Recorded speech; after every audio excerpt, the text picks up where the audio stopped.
Bonjour et bienvenue à tous sur notre chaîne Paroles du cœur. Savez-vous que le doux murmure de l'eau qui coule est une mélodie apaisante, une véritable thérapie? L'eau qui circule en nous est une parcelle de la nature elle-même. Et lorsque nous ressentons cette harmonie entre notre corps et Mère Nature, un processus de guérison commence, doucement. Aujourd'hui, nous allons explorer ensemble un des secrets les plus profonds de l'âme humaine, l'art de l'écoute véritable, une écoute qui guérit et qui connecte. Restez avec nous jusqu'à la fin, car ce voyage au cœur de la communication humaine vous réserve bien des surprises. Vivre en harmonie avec la nature, tout comme créer des liens authentiques avec les autres, demande un effort. Un effort d'attention, de présence et surtout d'écoute. C'est en changeant nos petites habitudes au quotidien que nous pouvons, ensemble, bâtir un monde plus bienveillant et plus connecté. Alors sans plus attendre, commençons ce premier épisode. De toutes les manières de réconforter quelqu'un, la plus douce et la plus chaleureuse reste l'écoute. Écoutez vraiment, pas seulement laisser les sons entrer par une oreille et sortir par l'autre. Une personne qui se confie à cœur ouvert et ne reçoit en retour que quelques « oui » distraits ne sentira jamais son fardeau s'alléger. La plupart des gens n'écoutent pas pour comprendre, ils écoutent pour répondre, comme l'explique Joe Navarro, l'expert en communication non verbale. Et cela m'a fait réaliser qu'il existe en fait 4 manières d'écouter. La première, c'est l'écoute simulée. Ici, la personne fait semblant d'écouter. Elle donne l'impression d'être attentive, mais en réalité, son esprit est ailleurs, perdu dans ses propres pensées. C'est un peu comme votre partenaire, les yeux rivés sur son jeu vidéo, les doigts collés au clavier, qui répond machinalement « oui, d'accord, pardon, merci » à chaque reproche que vous lui faites sur le désordre dans l'appartement. Il sait simplement qu'il doit répondre quelque chose pour éviter un conflit. C'est la forme la plus simple de l'échec de la communication. La deuxième, c'est l'écoute réactive. C'est une écoute dont le seul but est de préparer une réponse, de se défendre ou de justifier son propre point de vue. Imaginez cette conversation. « Maman, pourquoi tu ne m'écoutes jamais ? Pourquoi as-tu jeté toutes mes affaires préférées ? C'est mon argent, je ne t'ai rien demandé pour les acheter. » Et la réponse que l'enfant reçoit est « Ces bêtises inutiles, bien sûr que je les ai jetées, au lieu de te concentrer sur tes études. Tout l'argent qu'on a dépensé pour toi depuis ta naissance et tu oses parler de ton argent ? Tu crois nous avoir remboursé un seul centime pour que je n'ai pas mon mot à dire ?» Le message de l'enfant était « Tu ne m'écoutes pas », mais la mère n'a filtré que les informations qui contredisaient ses propres opinions pour contre-attaquer, ignorant complètement le besoin émotionnel de son enfant. La troisième forme est l'écoute informative. C'est celle quand l'on pratique en écoutant un podcast, un professeur en cours ou un collègue plus expérimenté qui vous donne un conseil.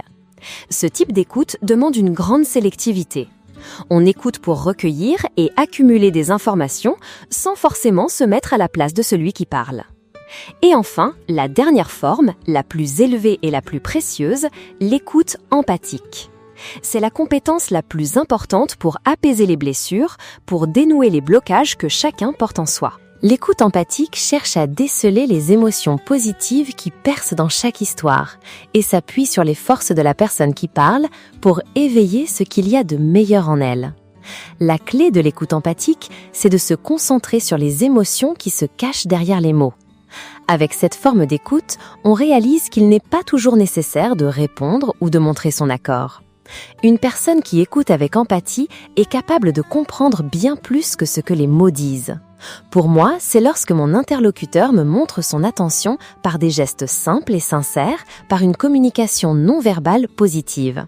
Quand je me lance dans un récit passionné, parlant de tout et de rien, et que l'autre personne m'écoute, la tête posée sur sa main, hochant la tête de temps en temps pour approuver, imitant mes propres expressions faciales lorsque je raconte un événement. Cette personne ne pose pas beaucoup de questions, juste ce qu'il faut pour m'encourager à continuer. « Tu as dû être en colère à ce moment-là, non ? Et qu'as-tu fait ensuite ? Je comprends, ça ressemble à ce sentiment que… » Et bien sûr, grâce à cette attitude si positive, mes histoires n'ont plus de fin. L'écoute empathique, c'est aussi quand l'autre n'essaie pas de combler les silences à tout prix. C'est quand on peut s'asseoir l'un à côté de l'autre, en silence, à regarder le soleil se coucher sur un lac scintillant sans jamais se sentir mal à l'aise ou dans une situation forcée. Moi, je regarde l'horizon, perdu dans mes pensées, et l'autre me regarde un long, très long moment avant de me demander tout bas « Dis, à quoi tu pensais ?» J'ai entendu un jour cette phrase qui m'a marquée. Si vous pouvez vous asseoir avec quelqu'un pour regarder un coucher de soleil sans avoir besoin de parler, alors c'est la personne de votre cœur. En entendant ça, je me suis arrêtée net. C'est tellement vrai.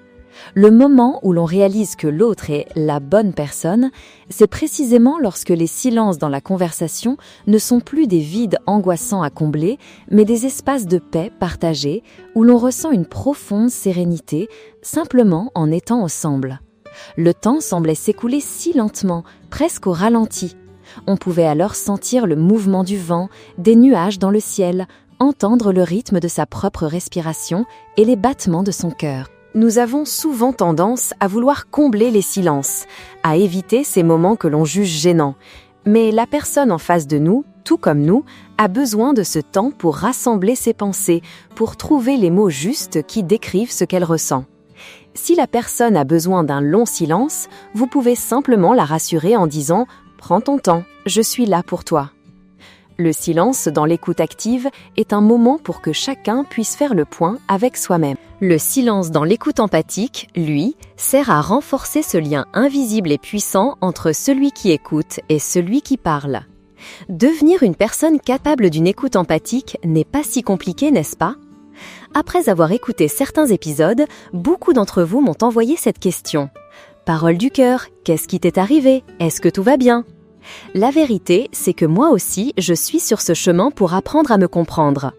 J'ai des moments de tristesse sans raison apparente, des vagues d'émotions si fortes qu'elles me submergent, au point de ne plus pouvoir contrôler mes propres réactions. Je vous raconte mes histoires, mais aussi des fragments de vie que je recueille ici et là, et je suis infiniment reconnaissante de voir que non seulement vous écoutez, mais que vous ressentez ces histoires avec moi. La dernière question que j'ai reçue l'année dernière était « Who do you become ?» Qui es-tu devenu ? Et ma réponse a été « A listener », une personne qui sait écouter. Aujourd'hui, je ne me plains plus en me disant « J'écoute les autres, mais qui m'écoutera de la même manière ?» Parce que j'ai la conviction qu'en devenant nous-mêmes des personnes capables d'écoute empathique, nous attirons naturellement à nous ceux qui sauront écouter nos propres histoires. Je les écoute et en retour, ils s'assoient et m'écoutent à leur tour.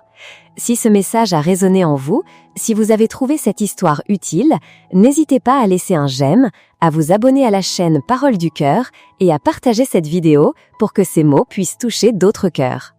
Et vous, quelle est votre histoire ?